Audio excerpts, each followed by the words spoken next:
நேசகரம் இயேசுவின் அன்பே நேசம் மரணம் போல் வலிதே வெள்ளங்கள் திரண்ட தண்ணீர்களால் உள்ளம் அலைந்திடாதே வெள்ளங்கள் திரண்ட தண்ணீர்களால் உள்ளம் அலைந்திடாதே என் நேசரின் மேல் சாய்ந்து துன்ப வனாந்திரத்தில் நடந்திட என்ப நல்வாழ்வடைந்தேன்.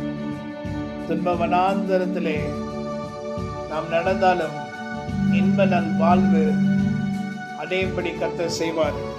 இந்த உலகமே துன்ப வனாந்திரம் தான். இந்த உலகத்துல துன்பம் தான். மனுஷன் செய்த பாவத்தினால் வந்த விளைவு துன்பம் தான்.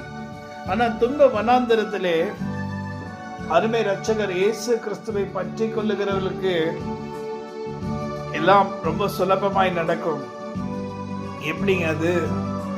ஏன்னா அதற்காக தான் ஆண்டவராகிய இரட்சகராகிய இயேசு கிறிஸ்து இந்த உலகத்துல பிறந்து அவருடைய ஜனங்களை தேர்ந்தெடுத்து துன்ப வனாந்திரத்தில் அவர்கள் நடக்கும்போது இன்ப நல் வாழ்வடையும்படி கர்த்தர் செய்வார். பெரக்கா என்கிற இடத்துல கர்த்தர் அற்புதங்களின் தேவனாய் வந்து அற்புதங்களை செய்வார். நான் பெரக்கா என்கிற இடத்திலிருந்து நான் கர்த்தருடைய ஆவியானுடைய வல்லமையை கொண்டு நான் பேசுகிறேன். துன்ப வனாந்திரத்திலே நாம் நடந்தாலும் இன்ப நல் வாழ்வடைவோம்.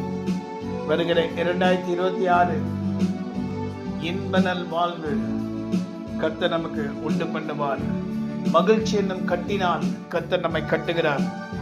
துன்பம் என்கிற கட்டை உடைத்து ரட்சிப்பின் வஸ்திரத்தை நமக்கு உடுத்தி மகிழ்ச்சி என்கிற கட்டினால் கர்த்தர் நம்மை கட்டுகிறார்.